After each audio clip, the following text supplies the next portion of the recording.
Bonjour à tous et bienvenue sur la chaîne de Nicosenerf. Alors voilà, je vous explique un peu le motif de ma vidéo, c'est-à-dire que tout d'abord la vidéo précédente vous présentons donc l'éclipse de lune que nous avons donc eu la chance, pour ceux qui ont eu la patience et le courage de rester éveillés pendant toutes ces heures,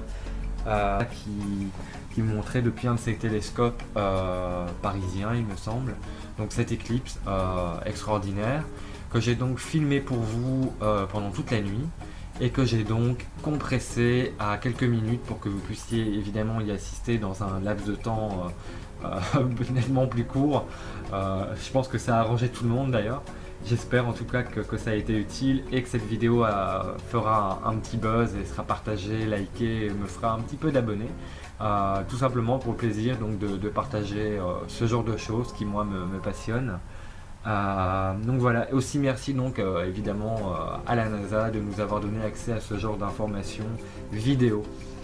Donc voilà, je m'étais dit que c'était bien de donc, vous présenter cette éclipse en vidéo, mais pourquoi pas non plus l'expliquer.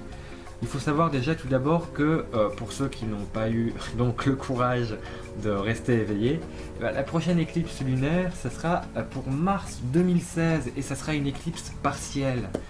Alors je vais vous expliquer un petit peu le principe parce que je pense que peut-être qu'on est intéressé effectivement de voir ce genre de phénomène, mais pas assez pour non plus aller étudier un peu les astres et s'intéresser à ceux qui créent ce phénomène. Donc je vais vous l'expliquer d'une manière le plus claire et le plus rapide possible.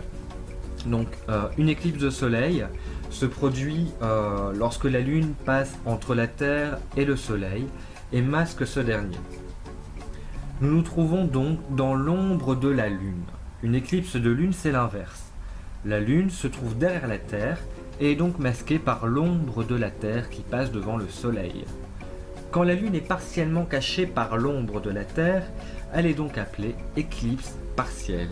C'est donc à ce genre d'éclipse que nous pourrons donc assister en mars 2016 et non pas à une complète comme cette nuit. Nous avons donc cette nuit assisté à une éclipse totale, ce qui donne lieu à un phénomène particulier. En effet, parce que la Lune devient rouge. Il faut savoir aussi que la Lune cette nuit était vraiment à une distance la plus courte possible entre justement la Terre et la Lune. Donc je pense que à l'œil nu, moi j'ai quand même été la voir depuis ma fenêtre à Bruxelles. Ça ne se remarque pas beaucoup, elle a un petit peu plus évidemment donc de lumière. Tandis qu'au télescope, les 15% on les voit.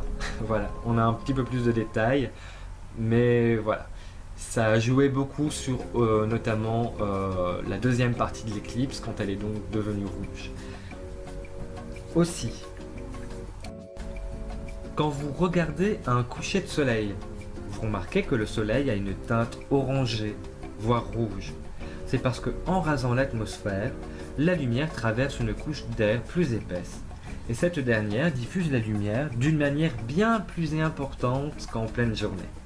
Les seules longueurs d'onde qui peuvent alors arriver jusqu'à vous sont les plus longues, c'est-à-dire le jaune, l'orange et le rouge. Imaginez, dans l'espace, la Lune qui n'émet pas sa propre lumière est éclairée par le Soleil qui diffuse sa lumière blanche. Parce que oui, dans l'espace, la lumière du Soleil est jaune. La Lune n'ayant pas d'atmosphère nous apparaît donc blanche. Forcément. Se trouvant dans l'ombre de la Terre, la Lune devrait donc être éclaircie par rien et par conséquent disparaître. Au moment de l'éclipse, si nous avions habité la Lune, nous aurions pu assister alors à un spectacle extraordinaire. Une éclipse de terre, et ça aurait ressemblé à ça.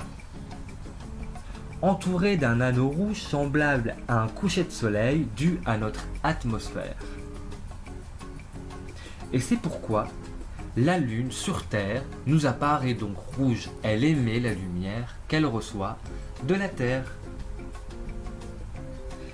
Ce phénomène est moins rare qu'une éclipse de soleil car la Lune est plus petite que la Terre et a plus de chances de se trouver dans cette zone d'ombre.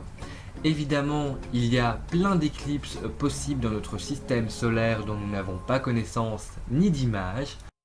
Nous attendons donc de la part de la NASA, pourquoi pas des éclipses venant donc de nos planètes à nous dans le système solaire, mais aussi pourquoi pas d'autres planètes, notamment je pense à Kepler qui a été donc la Terre jumelle qui a été découverte il y a d'ici peu de temps en fait.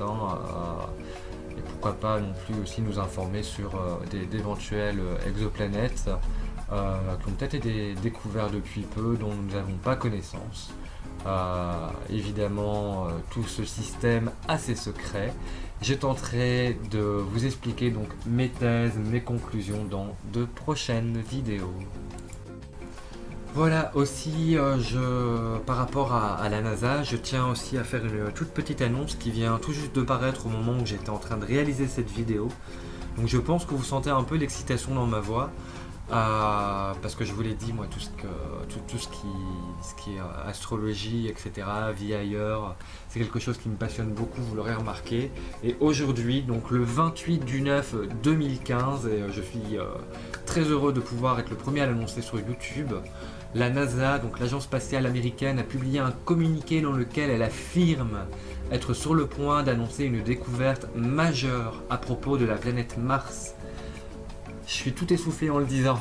Lors d'une conférence de presse prévue donc ce lundi, aujourd'hui, à 17h30 heure de Paris, la NASA détaillera ce qu'on appelle sur son site internet la résolution de l'un des mystères de Mars. Quelques indices notamment sur la liste des intervenants à cette conférence de presse, laissant penser que cela pourrait concerner la présence d'eau sur Mars.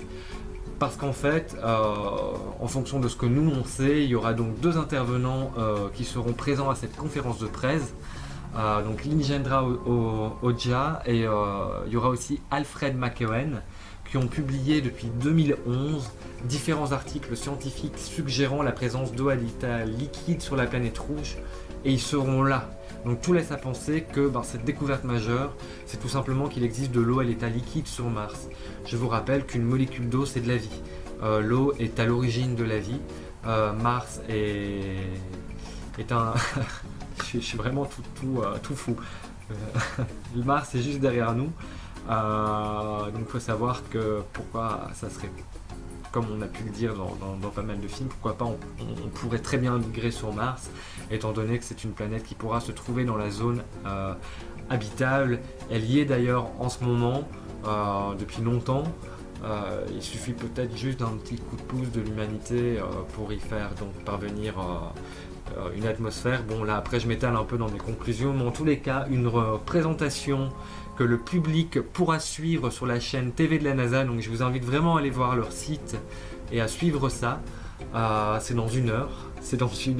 Les internautes seront appelés donc à poser leurs questions pendant cette conférence de presse et pourront donc réagir sur hashtag ASKNASA sur Twitter. Voilà. Je vous dis à très bientôt. J'espère que cette vidéo vous aura plu. Au revoir.